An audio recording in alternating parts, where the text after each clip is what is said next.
Tak sedikit orang yang menganggap bahwa memiliki gangguan kesehatan mental adalah aib, sehingga malu untuk berobat ke psikolog atau psikiater. Namun hal tersebut tidak berlaku bagi pasangan suami istri yang justru mengunggah proses pengobatan mereka melalui media sosial. Saya jadi berpikir gitu, kan apalagi kalau kondisinya udah sampai ke fisik ya gitu. Kenapa nggak sama aja seperti hal kita berobat fisik gitu ya, sakit apa demam gitu. Emang malu enggak kan gitu. Baru-baru ini viral di media sosial pasangan suami istri membagikan pengalamannya berobat di salah satu klinik kesehatan jiwa di Kota Bandung, Jawa Barat.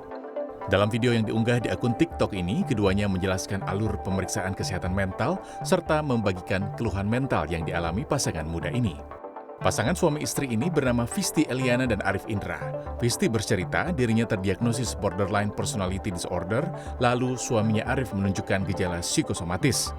Arif sudah memulai konseling dengan psikolog dan psikiater sejak 2023, sementara Visti sudah mulai sejak 2020 lalu. Dalam 1 bulan, setidaknya 1 kali keduanya bertemu dengan psikiater atau psikolog. Banyak orang yang justru menganggap orang yang berobat ke psikiater atau psikolog atau mengakui menerima dirinya punya kondisi psikis yang terganggu gitu ya, itu aib gitu. Padahal menurut saya yang memalukan atau yang jadi aib itu adalah ketika kita nggak sadar bahwa kita sakit dan kita terus memelihara sakit itu sehingga merugikan diri sendiri dan orang lain sih. 4 tahun menjalani konseling, mereka mengaku mendapatkan dampak positif pada kesehatan mental mereka.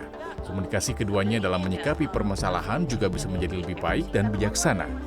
Visti dan Arif mengaku tidak merasa malu untuk berobat kepada psikiater dan membagikannya kepada publik.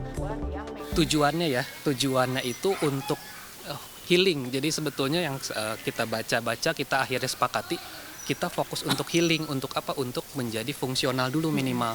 Sebelum bisa jadi eksepsional, kita jadi potensi terbaiknya. Kita fokus di healing dulu supaya kita bisa bermasyarakat dengan baik, tidak menyakiti orang gitu. Menurut dokter spesialis kedokteran jiwa Rumah Sakit Immanuel Bandung, Stephen Iskandar, menjaga kesehatan mental penting dilakukan karena berdampak pada kehidupan sehari-hari. Ada kalanya berbagai keluhan fisik seperti kelelahan hingga penyakit pencernaan berhubungan erat dengan kondisi mental seseorang. Kesehatan mental yang tidak terjaga juga bisa berpengaruh pada produktivitas hingga relasi hubungan seseorang. Stephen menyebut stigma negatif mengenai gangguan kesehatan mental di masyarakat masih melekat kuat. Dalam terapi ada 2, kita bilang psikoterapi dan juga terapi obat-obatan.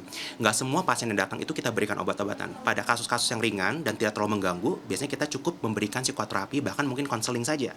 Tapi pada kasus yang lanjut, kita perlu, kayak tadi misalnya sudah gangguan tidur, gangguan makan, bahkan pikiran yang nggak berhenti-berhenti, maka kita perlu memberikan obat-obatan seperti antidepresan, anti cemas, supaya dia bisa lebih calm down dan proses terapinya bisa lebih baik.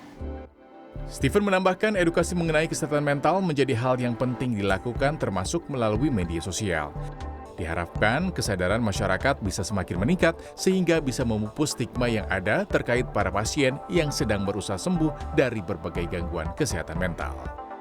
Tim Liputan CNN Indonesia, Bandung, Jawa Barat.